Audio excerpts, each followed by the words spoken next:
Business Lesson 12, Team Building, Book 5, Business English, Vocabulary, Part 1, page 88. Assessed. Agreeableness. Adaptability. Inhibit. Cohesive. Conform. Dominance. Mitigate. Article Part 1, page 89. Team building.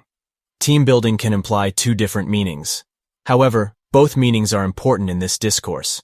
Team building could mean the act of bringing different people with different backgrounds, skills, qualifications, cultures, and so on, through recruitment, interviewing, or picking people from an already existing group. It could also mean the process of causing a group of people of different backgrounds, skills, qualifications, and cultures to work together as a team, by means of organized activities or programs designed to unify them. It involves the application of various activities designed to develop and improve the social relation of the selected persons. The aim of team-building activities is to increase team members' cohesiveness, productivity, and efficiency when working together. Team bonding brings people together by encouraging collaboration and teamwork. Fun activities that help people see each other in a different light allow them to connect in a different setting. People on your team will think about the implications of these activities at their workplace. One of the major reasons for team building is to get the expected results by setting up and putting the team through a series of organized team cohesion activities that are fun and inspirational. The application of other skills like communication, problem-solving, and conflict resolution is to get the desired result. Team building strategy. There are factors to consider when building a team. When building your team members, you have to consider the personality and skills of the candidates. Make sure that there is a balance between members with strong personalities and members with weak personalities. Carry out team-building exercises in a place outside the workplace and out of the comfort zone of the team members. Design the team-building exercise in a way that will build trust among the team members.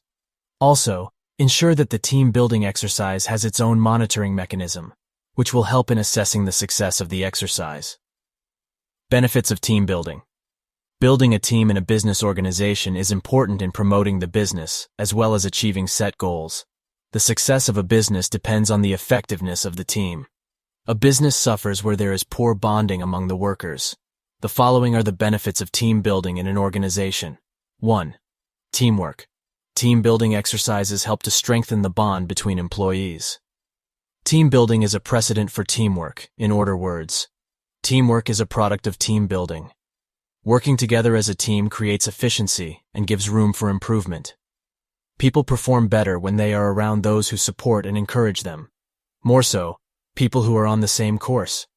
In addition, when people come together for a course, they produce maximum results. The best teamwork comes from men who are working independently toward one goal in unison. James Cash Penney. Henry Ford once said, "Coming together is a beginning. Keeping together is progress. Working together is success." Team building breeds team bonding through bonding exercises. Employees understand themselves better through team building activities, which obliterate any form of weakness or incompatibility and promote understanding, strength, and unity. These positive sides of team building help the business to grow and multiply productivity. 2. Communication. Team building improves communication among employees. Communication is a vital element in an organization and helps improve employee bonds. There may be competent and credible employees who are unable to express themselves. If you do not correct this, the business may suffer. However, team building improves communication, making it easy to express themselves. Communication also eliminates any form differences, cultural and educational, and creates an amicable and convenient working environment. Anthony Robbins buttresses this fact when he stated, "To effectively communicate, we must realize that we are all different in the way we perceive the world, and use this understanding as a guide to our communication with others."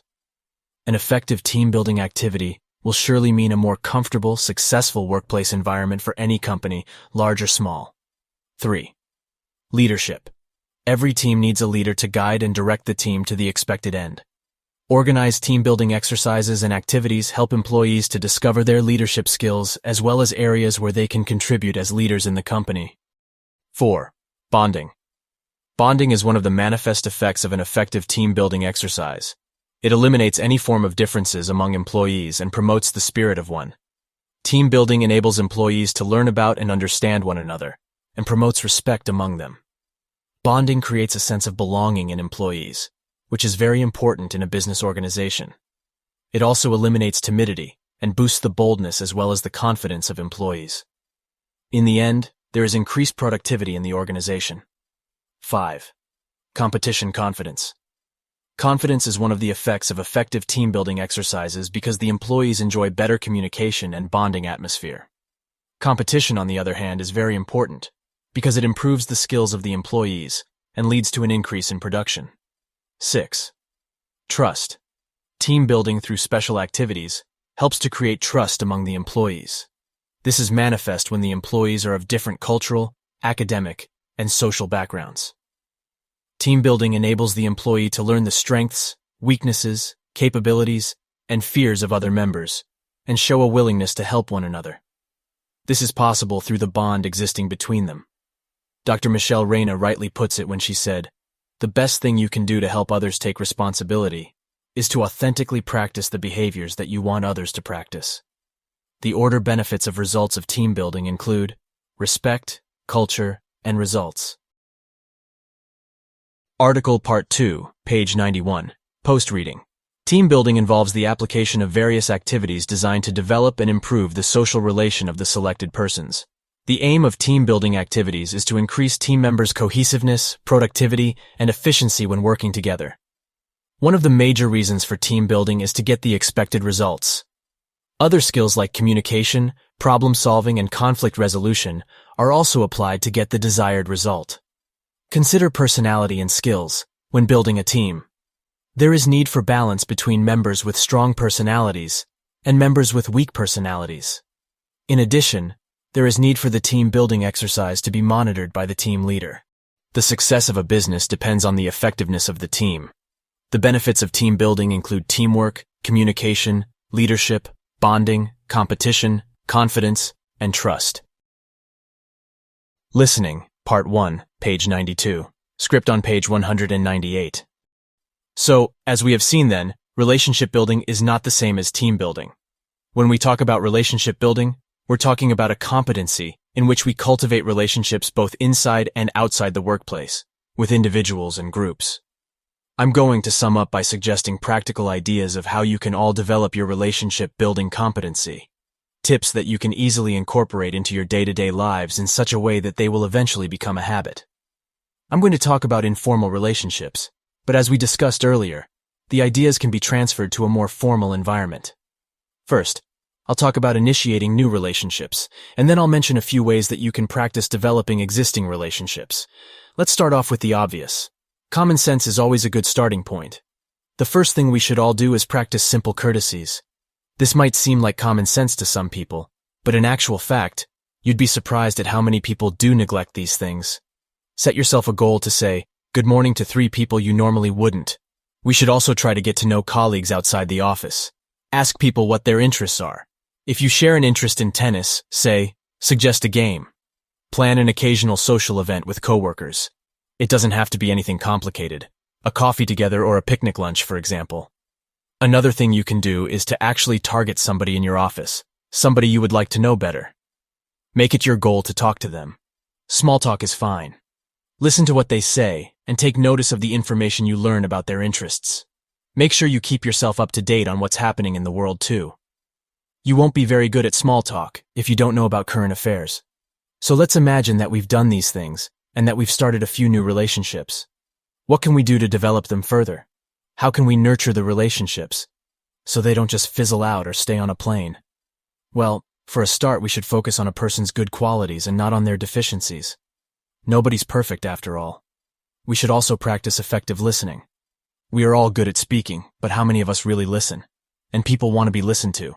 They appreciate it and they respond. Try it. If we are in a conflictive situation with somebody, we should focus on the issue and not on the person. So, we can hammer out a point of disagreement, but then shake hands and go for a coffee. Usually, it is an issue that is the problem and not a person. Choose somebody who you consider to be an acquaintance and make a point of learning something new about his or her interests. Think of some questions that you can ask them for when you next meet. Finally, when you are talking to people with whom you have a relationship of some kind, get into the habit of asking open-ended questions. That way, they'll be able to give their points of view.